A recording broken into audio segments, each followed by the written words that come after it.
నమస్కారం ఘంటారావానికి స్వాగతం. ముందుగా ప్రధాన అంశాలు. కాసేపట్లో ఉపరాష్ట్రపతి పోలింగ్, సాయంత్రం 5 వరకు ఓటింగ్, రాత్రికల్లా తేలనున్న ఫలితం.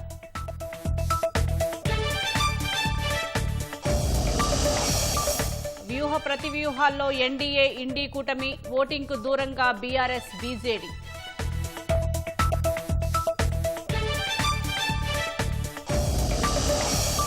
తుమ్మిడిహట్టిపై డీపీఆర్ సిద్ధం చేయాలన్న ఉత్తమ్, మహారాష్ట్ర పర్యటనకు షెడ్యూల్ ఖరారు చేయాలని ఆదేశం.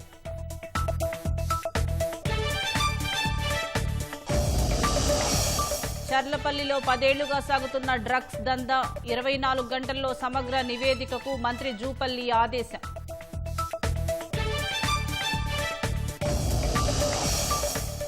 ప్రజా ఆందోళనతో వెనక్కి తగ్గిన నేపాల్ సర్కార్, సోషల్ మీడియాపై నిషేధాన్ని ఎత్తివేస్తూ నిర్ణయం.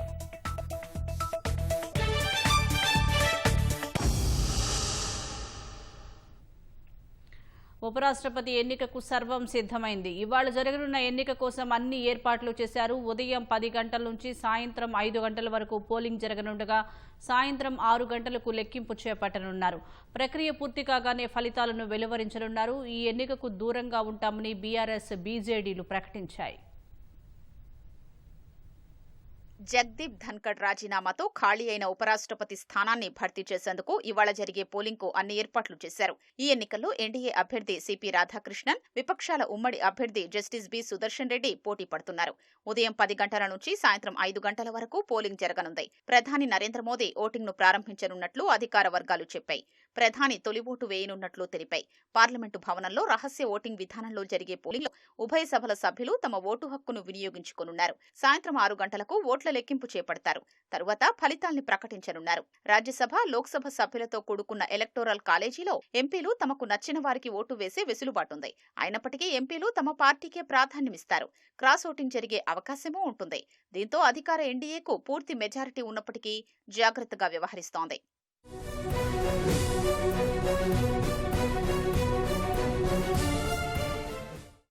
ఎలక్టోరల్ కాలేజీలో లోక్సభలో 542, రాజ్యసభలో 239 మంది సభ్యులు కలిపి మొత్తం 781 మంది ఉన్నారు. ఇందులో ప్రతి సభ్యుడి ఓటు విలువ ఒకటిగానే ఉంటుంది. మెజారిటీ మార్కు 391 కాగా అధికార ఎన్డీఏ కూటమికి ఇప్పటి వరకు 425 సభ్యుల బలముంది. 11 మంది సభ్యులున్న వైసీపీ పార్టీ ఎన్డీఏకు మద్దతివ్వాలని నిర్ణయించడంతో మెజారిటీ పెరిగింది.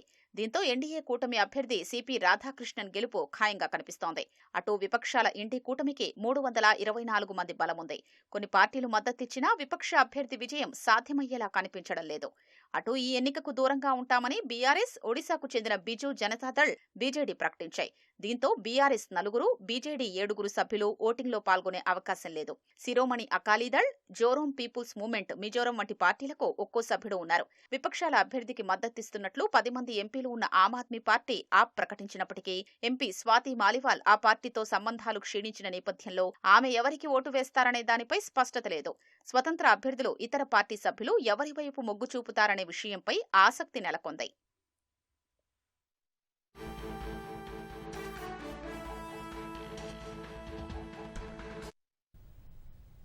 తాజా అంశం చూస్తున్నాం. ఢిల్లీ పార్లమెంట్ సెంట్రల్ హాల్లో కాసేపట్లో ఉపరాష్ట్రపతి ఎన్నికల పోలింగ్ ప్రారంభం కానుంది. మరింత సమాచారం మా ప్రతినిధి అరుణ్ అడిగి తెలుసుకుందాం. అరుణ్, ఉపరాష్ట్రపతి ఎన్నికలకు సంబంధించి అధికార ప్రతిపక్షాల వ్యూహాలు ఎలా ఉన్నాయంటారు? ఉపరాష్ట్రపతి ఎలక్షన్ కి సంబంధించిన పోలింగ్ మరి కాసేపట్లో ప్రారంభం కాబోతుంది. ఉదయం 10 గంటల నుంచి సాయంత్రం 5 గంటల వరకు ఈ పోలింగ్ ప్రక్రియ జరగబోతోంది. పోలింగ్ ప్రక్రియలో ప్రధానంగా ఎన్డీఏ కూటమి నుంచి సిపి రాధాకృష్ణన్, అదేవిధంగా ఎన్టీఆర్ కూటమి నుంచి మాజీ సుప్రీంకోర్టు న్యాయమూర్తి జస్టిస్ సుదర్శన్ రెడ్డి పోటీలో ఉన్నారు. ఇరువురు విస్తృతంగా ప్రతి ఎంపీని కలిసేందుకు అన్ని రకాల ప్రయత్నాలు చేశారు. ఉపరాష్ట్రపతి అభ్యర్థిగా ఎన్డీఏ నుంచి ఎంపికైన సిపి రాధాకృష్ణన్ దాదాపు ఎంపీలందరినీ, ఎన్డీఏ తరఫున ప్రాతినిధ్యం వహిస్తున్నటువంటి అన్ని పార్టీల ఎంపీలని ఢిల్లీలోనే కలుసుకున్నారు. దాంతో పాటుగా పలువురు కేంద్ర మంత్రులు సిపి రాధాకృష్ణన్ తరఫున ఈ మొత్తం వ్యవహారంలో అందరూ ఎంపీలందరినీ కల్పించటము, వారితోటి సమన్వయం చేయటము, ఎప్పటికప్పుడు ఎంపీలందరూ ఢిల్లీ చేరుకునే విధంగా ఓటు హక్కు ఏ విధంగా వినియోగించుకోవాలి, ఎన్నికల సంఘం ఇచ్చినటువంటి ప్రాధాన్యత ఓటుకు సంబంధించినటువంటి విషయంలో ఏ విధంగా ఓటు చేయాలి అనేటువంటి అంశాలపైన గత 3 రోజులుగా ఢిల్లీలో వర్క్ షాప్లు, రకరకాల అవగాహన కార్యక్రమాలు కల్పిస్తూ వచ్చారు. అదే తరహాలో అటు ఇండియా కూటమికి సంబంధించినటువంటి అభ్యర్థి అన్ని రాష్ట్రాలు పర్యటించి ఆయా రాష్ట్రాల్లో ఉన్నటువంటి కూటమి సంబంధించినటువంటి ఎంపీలందరితో భేటీ అవటము, తనకు ఓటు వేయాలని చెప్పి కోరటం జరిగింది. దాంతో పాటుగా మొత్తం పార్లమెంట్ లో ప్రాతినిధ్యం వహిస్తున్నటువంటి ఎంపీలందరికీ జస్టిస్ సుదర్శన్ రెడ్డి ఒక లేఖ కూడా రాశారు. ఇష్టానుసారం అనేది కాకుండా తమకు తమ మనసుకు నచ్చిన విధంగా భారత రాజ్యాంగాన్ని కాపాడేటువంటి, భారత రాజ్యాంగం పైన పూర్తి స్థాయి అవగాహన ఉన్నటువంటి ఒక వ్యక్తిని ఎన్నుకోవాలి, ఆ రాజ్యాంగ వ్యవస్థలను నిలబెట్టాలి. దాంతో పాటుగా ఉపరాష్ట్రపతి అనేది రాజకీయ పరమైనటువంటి పోస్ట్ కాదు, రాజ్యాంగ పరమైనటువంటి ఒక పదవి.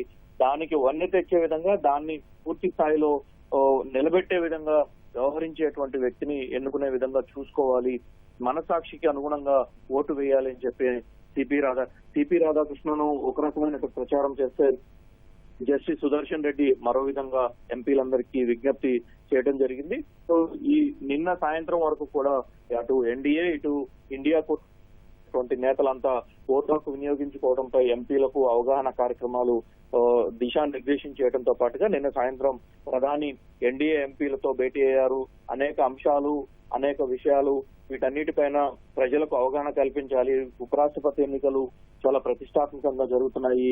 ఈ ఎన్నికలకు సంబంధించినటువంటి వ్యవహారంలో ప్రతి ఒక్కరూ బాధ్యతగా ఉండాలి అని చెప్పి, ప్రతి ఒక్కరికి దీనిపైన బాధ్యత ఉండాలి, దీనికి సంబంధించినటువంటి అన్ని విషయాలను ప్రజలకు చేరువ చేసే విధంగా ప్రయత్నించాలి అని చెప్పని దిశానిర్దేశం చేశారు. సో ఆ నేపథ్యంలో ఇప్పటి వరకు ఉన్నటువంటి అన్ని రకాల సమాచారం ప్రకారం చూసుకుంటే ఉపరాష్ట్రపతి ఎన్నికలకు సంబంధించినటువంటి ప్రక్రియలో దాదాపు 771 మంది ఎంపీలు ఈ రోజు తమ ఓటు హక్కును వినియోగించుకోబోతున్నారు.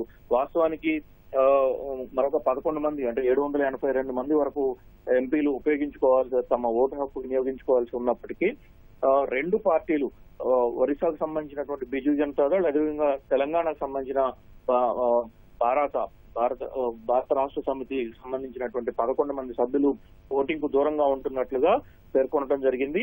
సో ఆ నేపథ్యంలో 771 మంది ఈ రోజు ఎంపీలు అంటే లోక్సభ, రాజ్యసభ సభ్యులతో కూడినటువంటి ఎలక్టోరల్ కాలేజీ ఈ రోజు దీనికి హాజరవబోతోంది.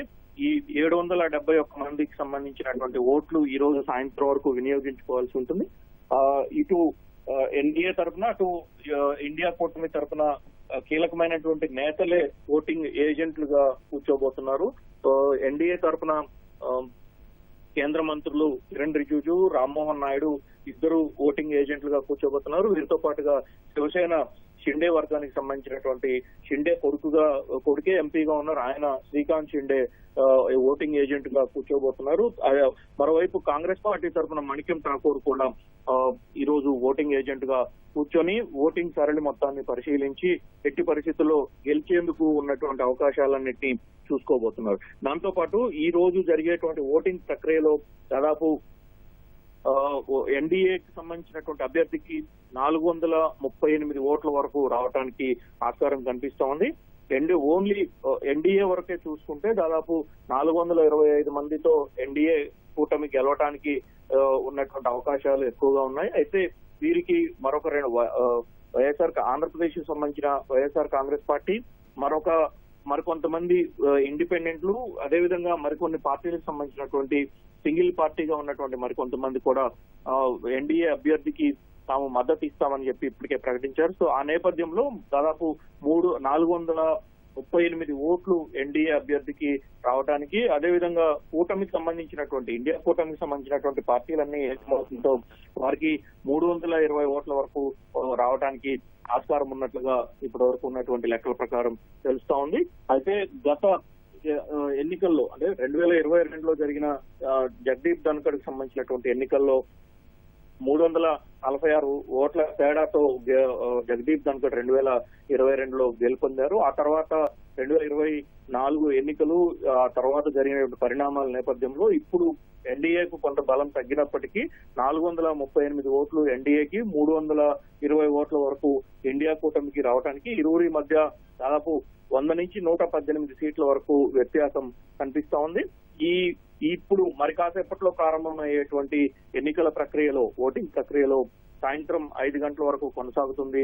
6 గంటల నుంచి ఓట్ల లెక్కింపు, ఎవరికి ఎన్ని ఓట్లు వచ్చాయనేటువంటి ప్రాధాన్యత క్రమంతో కూడినటువంటి ఓట్ల లెక్కింపు జరుగుతుంది. ఈ ఎన్నిక మొత్తం సీక్రెట్ బ్యాలెట్ ద్వారానే ఎన్నిక జరగాల్సి ఉంటుంది.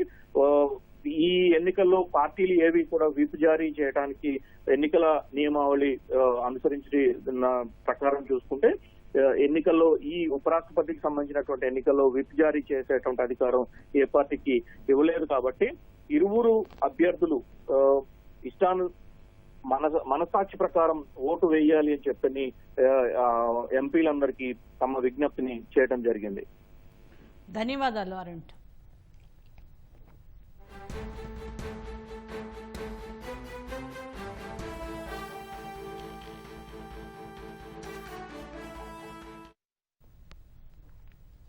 ఉపరాష్ట్రపతి ఎన్నికల దృష్ట్యా సీఎం రేవంత్ రెడ్డి ఢిల్లీ వెళ్లారు. ఇండీ కూటమి తరపున పోటీలో ఉన్న జస్టిస్ సుదర్శన్ రెడ్డికి మద్దతు కూడగట్టనున్నారు.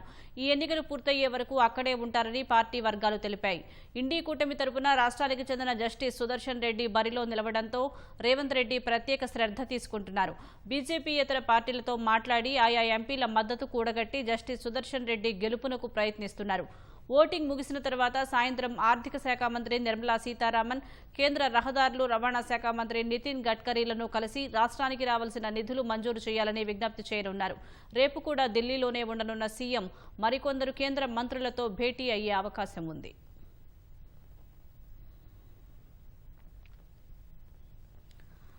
తుమ్మిడిహట్టి వద్ద ఆనకట్ట నిర్మాణం కోసం వెంటనే సవరించిన డీపీఆర్ ముసాయిదా ప్రతిపాదనలు సిద్ధం చేయాలని నీటిపారుదల శాఖ మంత్రి ఉత్తమ్ కుమార్ రెడ్డి అధికారులను ఆదేశించారు. మహారాష్ట్రతో చర్చల కోసం షెడ్యూల్ ఖరారు చేయాలని స్పష్టం చేశారు. డిసెంబర్తో కాంగ్రెస్ ప్రభుత్వం ఏర్పడి 2 ఏళ్లు పూర్తి చేసుకుంటున్న తరుణంలో సాగునీటి ప్రాజెక్టుల ఫలితాలు అందేలా చూడాలని దిశానిర్దేశం చేశారు. నీటిపారుదల శాఖ అధికారులతో సుదీర్ఘ సమీక్ష నిర్వహించిన మంత్రి ఉత్తమ్ కుమార్ రెడ్డి ప్రాజెక్టులకు సంబంధించిన వివిధ అంశాలపై చర్చించారు. సమ్మక్క సారక్క ఆనకట్ట విషయమై ఈ నెల 23న టీఏసీ సమావేశం జరగనున్నందున ఆయకట్టు నివేదికను వెంటనే సమర్పించడంతో పాటు ఛత్తీస్గఢ్ నుంచి ఎన్ఓసీ కోసం ప్రయత్నించారన్నారు. సీతారామసాగర్, మోడికుంటవాగు, చనాకా కొరాటా పంపిణీ వ్యవస్థలు, చిన్నకాళేశ్వరం పెట్టుబడి అనుమతుల దరఖాస్తుల్ని వారంలోపు పూర్తి చేయాలన్నారు. పీఎంకేఎస్వై కింద నిధుల కోసం కేంద్రాన్ని సంప్రదించాలని ఉత్తమ్ ఆదేశించారు. మేడిగడ్డ, అన్నారం, సుందిళ్ల పునరుద్ధరణపై ఎన్డీఎస్సీ నివేదిక ప్రకారం ముందుకెళతామన్న మంత్రి ఐఐటీ లాంటి ప్రతిష్టాత్మక సంస్థలతో వరద తగ్గిన వెంటనే పరీక్షలు నిర్వహించేలా ప్రణాళిక సిద్ధం చేయాలన్నారు. తుమ్మిడిహట్టి వద్ద ఆనకట్ట నిర్మాణం కోసం వెంటనే సవరించిన డీపీఆర్ ముసాయిదా ప్రతిపాదనలు సిద్ధం చేయాలని అధికారుల్ని మంత్రి ఉత్తమ్ ఆదేశించారు. మహారాష్ట్రతో చర్చల కోసం షెడ్యూల్ ఖరారు చేయాలని స్పష్టం చేశారు. పాలమూరు, రంగారెడ్డి, జూరాల, కల్వకుర్తి, నెట్టెంపాడు, భీమా, కోయిల్సాగర్ ప్రాజెక్టులను అత్యంత ప్రాధాన్యంగా పరిగణించాలని, దిండి, ఎస్ఎల్బీసీ, పెండ్లిపాక, నక్కలగండి ప్రాజెక్టుల భూసేకరణ, పునరావాసం, అటవీ అనుమతులు, పెండింగ్ సమస్యలపై దృష్టి సారించాలని తెలిపారు.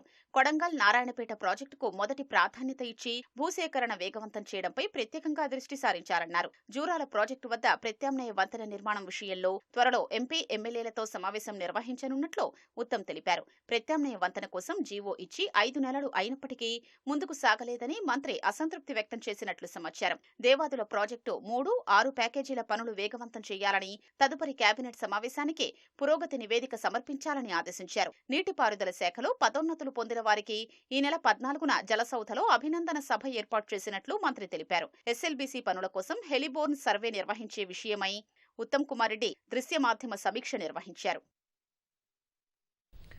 ఆర్టిఫిషియల్ ఇంటెలిజెన్స్, డిజిటల్ ట్రాన్స్ఫార్మేషన్ రంగాల్లో ప్రపంచానికి అత్యంత నైపుణ్యం ఉన్న మానవ వనరులను రాష్ట్రం నుంచి అందించాలని లక్ష్యంగా పెట్టుకున్నట్లు ఐటీ పరిశ్రమల శాఖ మంత్రి శ్రీధర్ బాబు వెల్లడించారు. రాష్ట్రంలో ఏఐ సెంటర్ ఆఫ్ ఎక్సలెన్స్ ఏర్పాటుకు ఆస్ట్రేలియాలోని డికన్ యూనివర్సిటీ ముందుకు వచ్చింది. సచివాలయంలో ఐటీ పరిశ్రమల శాఖ మంత్రి శ్రీధర్ బాబు సమక్షంలో Deccan university VC Ian Martin, రాష్ట్ర ఐటీ శాఖ deputy secretary Bhavesh Mishra letter of intent పై సంతకాలు చేశారు. అంతర్జాతీయ భాగస్వామ్యాల ద్వారా ఏఐ రంగంలో తెలంగాణను గ్లోబల్ లీడర్గా తీర్చిదిద్దాలన్నదే ప్రభుత్వ సంకల్పమని శ్రీధర్ బాబు పేర్కొన్నారు. ఏఐలో నూతన ఆవిష్కరణలు, నైపుణ్యాభివృద్ధిని ప్రోత్సహించే లక్ష్యంతోనే సెంటర్ ఆఫ్ ఎక్సలెన్స్ ఏర్పాటుకు డెక్కన్ యూనివర్సిటీతో ఒప్పందం చేసుకున్నట్లు తెలిపారు. Deccan university, centre of excellence, young India skill university సంయుక్తంగా ప్రస్తుత మార్కెట్ అవసరాలకి అనుగుణంగా ఏఐ కోర్సులకి రూపకల్పన చేసి యువతకు అంతర్జాతీయ ప్రమాణాలతో కూడిన శిక్షణనిస్తాయని తెలిపారు. ఏఐ స్టార్టప్ సంస్థలు అంతర్జాతీయ మార్కెట్లో తెలంగాణ బ్రాండ్ను మరింత విశ్వవ్యాప్తం చేసేలా ఆస్ట్రేలియా నిపుణులు మార్గదర్శకత్వం చేస్తామని శ్రీధర్ బాబు వివరించారు. రాష్ట్రంలో వాణిజ్య పన్నులు, గనుల శాఖ ఆదాయంలో పెరుగుదల కనిపించినప్పటికీ మిగతా శాఖల్లో వెనుకబాటు కనిపిస్తోందని ఉప ముఖ్యమంత్రి భట్టి విక్రమార్క తెలిపారు.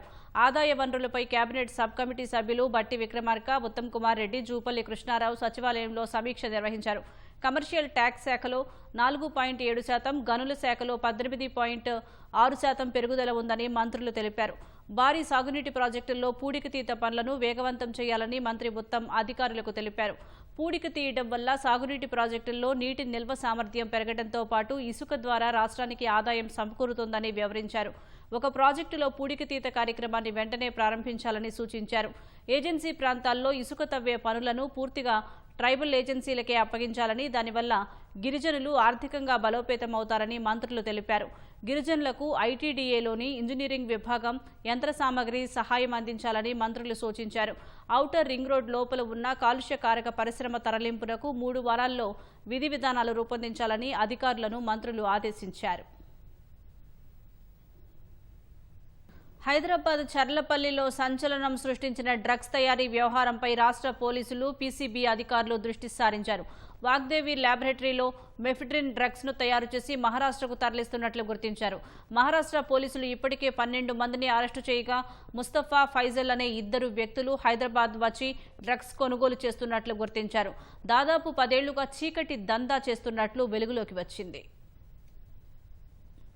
హైదరాబాద్ చర్లపల్లిలో ఇటీవల బయటపడ్డ మాదక ద్రవ్యాల తయారీ పరిశ్రమ కేసులో రాష్ట్ర పోలీసులు దర్యాప్తు ముమ్మరం చేశారు. వాగ్దేవి ల్యాబొరేటరీస్ లో విజయ్ ఓలేటి గుట్టుచప్పుడు కాకుండా డ్రగ్స్ తయారు చేస్తుండగా మహారాష్ట్రకు చెందిన జావేద్ ఉమరుద్దీన్ మన్సూరి, మహమ్మద్ ఫహీం హఫీజ్, ఫిరోజ్ తదితర నిందితులు హైదరాబాద్ కొచ్చి డ్రగ్స్ కొనుగోలు చేసేవారు. ఫైజల్, ముస్తఫా అనే 2 సైతం తరచూ హైదరాబాద్ వచ్చేవారని తేలింది. ఫైజల్ డ్రగ్స్ కొనుగోళ్లకు మధ్యవర్తిగా వ్యవహరించేవాడని పోలీసులు గుర్తించారు. ఇక్కడి నుంచి తీసుకెళ్లిన డ్రగ్స్ ను మహారాష్ట్రలో స్థానిక పెడ్లర్ల ద్వారా వినియోగదారులకు చేర్చేవారు. గత నెలలో బంగ్లాదేశీ యువతి డ్రగ్స్ తో అరెస్టు కావడంతో తీగలాగితే ముఠా గుట్టు బయటపడింది. విజయ్ ఓలేటి, పండరీనాథ్ ఇద్దరిని అరెస్టు చేసిన మహారాష్ట్ర పోలీసులు స్థానిక కోర్టులో హాజరుపరిచి రిమాండ్కు తరలించారు.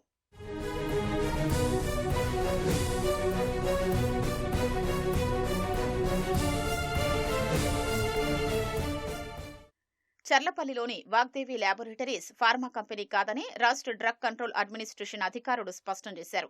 రసాయనాల పరిశ్రమగా తేల్చిన అధికారులు డ్రగ్ లైసెన్స్ సైతం లేదని ప్రకటన విడుదల చేశారు.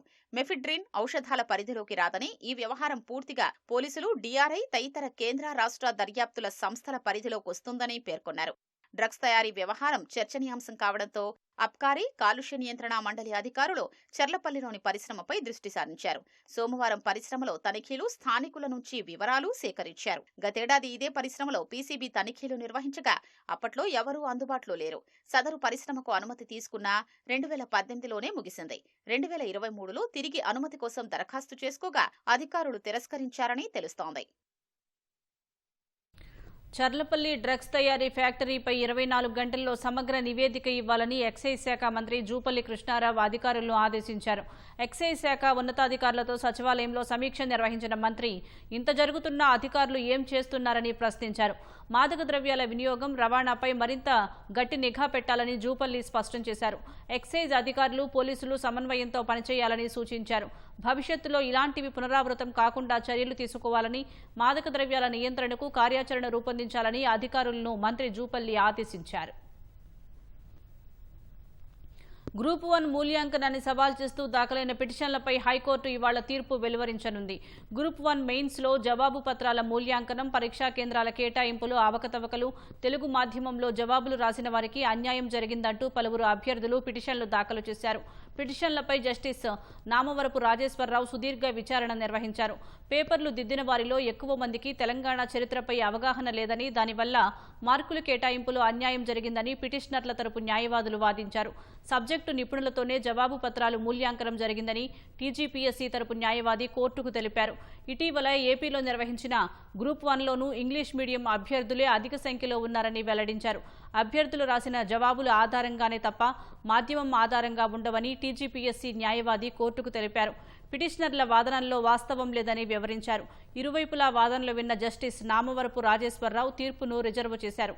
ఇవాళ వెలువరించబోయే తీర్పు కోసం గ్రూప్ 1 అభ్యర్థులు ఆసక్తిగా ఎదురుచూస్తున్నారు. కాంగ్రెస్ ప్రభుత్వం ఎన్నికల సమయంలో ఇచ్చిన హామీ ప్రకారం పింఛన్ల పెంపును వెంటనే అమలు చేయాలని మందకృష్ణ మాదిగ డిమాండ్ చేశారు. రాష్ట్ర వ్యాప్తంగా పలు ప్రాంతాల్లో ఎంఆర్పీఎస్ ఆధ్వర్యంలో నిరసన కార్యక్రమాలు చేపట్టారు. వికలాంగుల హక్కుల పోరాట సమితి ఆధ్వర్యంలో ములుగు జిల్లా కలెక్టర్ కార్యాలయం ముట్టడికి యత్నించారు. 2 గంటల పాటు కలెక్టర్ కార్యాలయం ఎదుట నినాదాలు చేశారు. ప్రజావాణిలో ఉన్న కలెక్టర్ ఆర్డీఓను పంపించారు. కాంగ్రెస్ ప్రభుత్వం ఏర్పడి 21 నెలలు గడిచినప్పటికీ పింఛన్లు పెంచలేదనే వినతి పత్రాన్ని ఆందోళనకారులు ఆర్డీఓకు అందించారు. మేనిఫెస్టోలో ఇచ్చిన విధంగా పింఛన్లు పెంచాలంటూ వృద్ధులు, వితంతువులు, వికలాంగులు సంగారెడ్డి కార్యాలయం ఎదుట నిరసన వ్యక్తం చేశారు. తమ సమస్యలు పరిష్కరించేందుకు ప్రభుత్వం వెంటనే స్పందించాలని డిమాండ్ చేశారు. సంగారెడ్డి జిల్లా కొల్లూరులో మహాగర్జన పేరుతో నిర్వహించిన ప్రజా సభకు హాజరైన మందకృష్ణ మాదిగ పింఛన్ల పెంపుపై ప్రతిపక్ష నేతలు కూడా మాట్లాడటం లేదని దుయ్యబట్టారు. ప్రభుత్వం మన కుటుంబం ఓట్లేస్తే ఆయన అధికారం రాలే, ఆయన కులం ఓట్లేస్తే ఆయన అధికారం రాలే. ఈ రాష్ట్రంలో నేత, బీడీ, గీత కార్మికులతో పాటు పెన్షన్ మీద ఆధారపడే ప్రతి ఒక్కరికి ఖచ్చితంగా 4,000 రూపాయల పెన్షన్ ఇస్తామని చెప్పి ఎన్నికల మేనిఫెస్టో చెప్పడం జరిగింది. కొత్తగా 10 లక్షల మంది దరఖాస్తులు పెట్టుకున్నారు. గత ప్రభుత్వంలో ఈ దరఖాస్తులన్నీ పెండింగ్ లో ఉన్నాయి. మేము అధికారంలోకి వచ్చిన వెంటనే పెన్షన్ మంజూరు చేస్తామని చెప్పి రేవంత్ రెడ్డి గారు బహిరంగ సభలో మాట్లాడిన సందర్భాలు ఉన్నాయి. గురుకులాలపై హరీష్ రావు రాజకీయాలు చేయడం సరికాదని సంక్షేమ శాఖ మంత్రి అడ్లూరి లక్ష్మణ్ విమర్శించారు. పేద, దళిత, మైనారిటీ, బీసీ పిల్లలతో రాజకీయాలు చేయొద్దని మంత్రి హితవు పలికారు. కేసీఆర్ 10 ఏళ్లు అధికారంలో ఉండి ఏనాడు గురుకులాలను పట్టించుకోలేదని ఆరోపించారు. హైదరాబాద్ సీఎల్పీ కార్యాలయంలో మాట్లాడిన అడ్లూరి లక్ష్మణ్ పేద పిల్లల కోసం బీఆర్ఎస్ హయాంలో హాస్టళ్లు ఎందుకు నిర్మించలేదని మంత్రి నిలదీశారు. కవిత ప్రశ్నలకు హరీష్ రావు సమాధానం చెప్పాలన్నారు. ఈ 22 నెలల లోపల గురుకులాలు నిర్వీర్యం అయిపోయినాయని చెప్పేసి మాట్లాడితే చదువుకు సంబంధించినటువంటి లక్షలాది మంది యొక్క పిల్లల యొక్క భవిష్యత్ సంబంధించిన విషయంలో పట్ల రాజకీయంగా మాట్లాడడం తప్ప ఒక మంచి సూచన, మంచి ఆలోచన పరంగా చేసినటువంటి ఎన్నడూ కూడా ఆలోచన కూడా చేయలేవాళ్ళు. చదువు పరంగా ఇక ఈ విధంగా గొప్ప విద్యాబోధన ఇచ్చే విధంగా మేము ప్రత్యేకమైనటువంటి స్కీమ్ పట్టుకొచ్చినామని నిన్న ఆలోచన చేసినారా? కాళేశ్వరం ప్రాజెక్టు కమిషన్ల పేరు మీద ఆలోచన చేద్దామా అని చెప్పి తప్ప ఎప్పుడన్నా ఆ మాజీ ముఖ్యమంత్రి కేసీఆర్ నిన్న ఆలోచన చేసిండా? ఈరోజు గురుకులాలకు సంబంధించినటువంటి ఇంటిగ్రేటెడ్ స్కూల్స్ నిర్మాణం కోసం గొప్ప ఆలోచనతోని మరి 20-25 అసెంబ్లీ సెగ్మెంట్ లోపల టెండర్లు అయి పనులు కూడా మొదలు పెట్టడం జరిగింది. డైట్కి సంబంధించి క్యాలెండర్ ప్రోగ్రామ్ ఇచ్చినాం. రేపు రాబోయే రోజుల లోపల ఏ జిల్లాలో కొత్తగా బిల్డింగ్లు ఏ విధంగా ఏర్పాటు చేయాలి, ఏ విధంగా ఫండ్స్ ఉద్యోగాలు అందుబాటులో ఉన్నప్పటికీ నిరుద్యోగ సమస్య పెరగడానికి సరైన నైపుణ్యాలు లేకపోవడమే కారణమని కార్మిక శాఖ మంత్రి వివేక్ వెంకటస్వామి పేర్కొన్నారు. హైదరాబాద్ రెడ్ హిల్స్లోని ఎఫ్టీసీఐలో ఏర్పాటు చేసిన ఉపాధ్యాయ దినోత్సవ వేడుకల్లో ఆయన పాల్గొన్నారు. ఐటీఐలు, ఏటీసీల్లో అత్యుత్తమ సేవలందిస్తున్న అధ్యాపకులు, ప్రిన్సిపాళ్లను మంత్రి వివేక్ వెంకటస్వామి సన్మానించారు. విద్యార్థుల్లో కొత్త అంశాలు నేర్చుకోవడం పట్ల ఉత్సుకత పెంచాల్సిన బాధ్యత అధ్యాపకులపై ఉందన్న మంత్రి వివేక్ క్రమశిక్షణ, నిబద్ధత, కొత్త విషయాల పట్ల ఆసక్తి పెంచేలా బోధన ఉండాలని కోరారు. ఇలాంటి ఇన్స్టిట్యూషన్స్ నుంచి రావడం అంటే it's a big challenge and it's a very satisfying experience. So మీరు ఆ గోల్ పెట్టుకోండి. ఫస్ట్ ఎస్, మా స్టూడెంట్స్ని నేను మంచిగా ట్రైన్ చేస్తాను, వారందరికీ మంచి ఆపర్చునిటీ ఇస్తాను. సో మీ మీద పెద్ద రెస్పాన్సిబిలిటీ ఉంది. అన్ఎంప్లాయ్మెంట్ ఉన్నదని ఎక్కడ లేదు. Any person wants a job, he can get a job anywhere provided our internal zeal undali. Rangareddy జిల్లా మహేశ్వరం నియోజకవర్గం బడంగ్పేట్ మున్సిపల్ కార్పొరేషన్ పరిధిలోని నాదర్గుల్లో ఎంవీఎస్ఆర్ ఇంజనీరింగ్ కాలేజీలో ఓరియంటేషన్ కార్యక్రమం నిర్వహించారు. ఈ కార్యక్రమానికి ముఖ్య అతిథిగా ప్రముఖ శాస్త్రవేత్త డాక్టర్ ప్రమోద్ హెచ్ బోర్సే పాల్గొన్నారు. ఇంజనీరింగ్ విద్యార్థులకు విజ్ఞానం, పరిశోధనలు, ఆవిష్కరణలు చాలా ముఖ్యమని ఆయన తెలిపారు. కార్యక్రమంలో MVSR engineering college chairman PBR Kashyap, secretary KP Srinivasarao, treasurer Jupudi Sudhakar, principal professor Kameswararao సిబ్బంది పాల్గొన్నారు.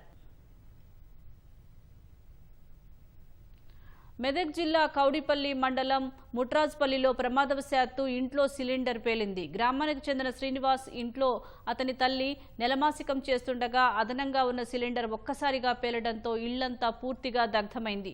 బట్టలతో సహా నిత్యావసర వస్తువులన్నీ పూర్తిగా కాలిపోయాయని బాధితులు ఆవేదన వ్యక్తం చేశారు. పేలుడు దాటికి గోడలు కూలిపోయి స్లాబ్ బీటలు వారి సీలింగ్ కూలిపోయిందని వాపోయారు. ప్రమాద సమయంలో అక్కడ ఎవరూ లేకపోవడంతో పెను ప్రమాదం తప్పింది. సమాచారం అందుకున్న కౌడిపల్లి రెవెన్యూ ఇన్స్పెక్టర్ శ్రీహరి ఘటనా స్థలానికి చేరుకుని పంచనామా నిర్వహించారు. మా అమ్మ నెలమాసికం ఉండే అన్నీ బంద్ చేసుకుని నైవేద్యం పెడదాం అనుకుంటున్నాం. పక్కకున్న సిలిండర్ లీకేజ్ అయ్యి సౌండ్ వచ్చింది. అందరిని దొరికొచ్చి బయట దొరికొచ్చేసిన అందరినీ. ఇక అందరు బయటకు వచ్చినాక ఎగ్జామ్ వెళ్ళిపోయింది. ఇక నాకు ఏమైందో తెలియదు. ఇంట్లో 20 మంది దాకా ఉన్నారు. చిన్నోళ్ళు పెద్దోళ్ళు అందరు కలిసి 20 మంది దాకా ఉన్నారు. ఇల్లు పరిస్థితి మొత్తం డ్యామేజ్ అయిపోయింది. ఏం లేదు, స్లాబ్ లేదు, ఇల్లు లేదు, ఏం లేదు. గోడలన్నీ పోయినాయి, అన్నీ పోయినాయి. మొత్తం బట్టలు, బిట్టలు, బియ్యం అంతా క్రాక్ అయిపోయింది.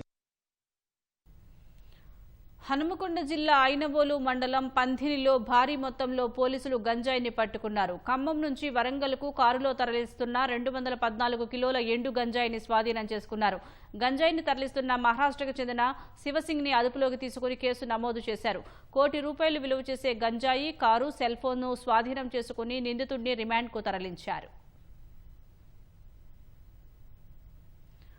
తన తల్లికి విషాదంతో కాకుండా సంతోషంతో వీడ్కోలు పలికామని ప్రముఖ నిర్మాత అల్లు అరవింద్ తెలిపారు. 94 ఏళ్ల వయసులో ఆమె సంపూర్ణమైన జీవితాన్ని గడిపారన్నారు. అల్లు అరవింద్ తల్లి కనకరత్నం దశదిన కర్మ హైదరాబాద్ జూబ్లీహిల్స్లోని ఓ కన్వెన్షన్ హాల్లో జరిగింది. ఈ సందర్భంగా ఆమె జ్ఞాపకాలను గుర్తు చేసుకుని అల్లు అరవింద్ భావోద్వేగానికి గురయ్యారు. అస్వస్థతకు గురైనప్పుడు ఆసుపత్రికి తీసుకువెళ్లకుండా ఇంట్లోనే ఐసీయూ ఏర్పాటు చేశామన్నారు. తన తల్లిని కాపాడేందుకు శ్రమించిన వైద్య సిబ్బందికి అల్లు అరవింద్ ప్రత్యేక కృతజ్ఞతలు తెలిపారు. కనకరత్నమ్మ దశదిన కర్మలో కేటీఆర్, బీఆర్ఎస్ నేతలు పాల్గొని నివాళులు అర్పించారు. సెలబ్రేటింగ్ అని కానీ ఒక సంతృప్తికరమైన వీడ్కోలుగా కానీ ఎందుకు మేము అలా అనుకున్నాము అని అంటే, కుటుంబంలో ఉన్నవారు అందరూ కానీ మొదట ఒక 1-2 అవర్స్ ఆ గ్రీఫ్ తప్పదు. అందరికీ ఉద్వేగం అది వచ్చి మా తల్లి మమ్మల్ని విడిచి వెళ్ళిపోయింది అనే ఒక బాధతోటి. కానీ ఒక 2 గంటల తర్వాత మేమందరం మా తల్లి ఈ జర్నీని, ఈ వీడ్కోల్ని మనం అందరం సంతోషంగా ఆమెని సాగనంపాలి పైలోకాలకి అని మేమందరం అనుకున్నాం. సామాజిక మాధ్యమాల నిషేధంపై నేపాల్ ప్రభుత్వం వెనక్కి తగ్గింది. కాఠ్మండూలో యువత చేపట్టిన ఆందోళనలు హింసాత్మకంగా మారి పలువురు మరణించడంతో కేపీ శర్మ ఓలీ సర్కార్ దిద్దుబాటు చర్యలు చేపట్టింది. సామాజిక మాధ్యమాలపై విధించిన నిషేధాన్ని ఎత్తివేస్తున్నట్లు ప్రకటించింది. ప్రధాని కేపీ శర్మ నేతృత్వంలో నిన్న రాత్రి జరిగిన కేబినెట్ సమావేశంలో ఈ మేరకు నిర్ణయం తీసుకుంది. యువత డిమాండ్ మేరకు సామాజిక మాధ్యమాలను వెంటనే పునరుద్ధరించాలని సంబంధిత ఏజెన్సీలను ఆదేశించినట్లు నేపాల్ ప్రసార సమాచార శాఖ మంత్రి పృథ్వీ సుబా గురుంగ్ తెలిపారు. ప్రభుత్వ నిర్ణయం నేపథ్యంలో యువత ఆందోళనలను విరమించాలని కోరారు. ఫేస్బుక్, ఎక్స్ సహా 26 సామాజిక మాధ్యమాలపై నేపాల్ ప్రభుత్వం ఇటీవల నిషేధం విధించింది. కమ్యూనికేషన్ అండ్ ఇన్ఫర్మేషన్ టెక్నాలజీ మంత్రిత్వ శాఖ వద్ద ఆయా సంస్థలు గడువు లోపల రిజిస్ట్రేషన్ చేసుకోకపోవడంతో నిషేధం విధించింది. దీంతో ప్రభుత్వ నిర్ణయాన్ని నిరసిస్తూ నేపాలీ యువత కాఠ్మండూలో నిరసనకు పిలుపునిచ్చింది. ఈ క్రమంలో కొందరు నిరసనకారులు పార్లమెంట్ ఆవరణలోకి చొచ్చుకు వెళ్లడంతో పోలీసులు టియర్ గ్యాస్, రబ్బరు బుల్లెట్లను ప్రయోగించారు. ఈ ఘటనలో 19 మంది మృతి చెందగా 300 మందికి పైగా గాయపడ్డారు. హింసాత్మక ఘటనకు నైతిక బాధ్యత వహిస్తూ నేపాల్ హోంమంత్రి రమేష్ లేఖక్ తన పదవికి రాజీనామా చేశారు.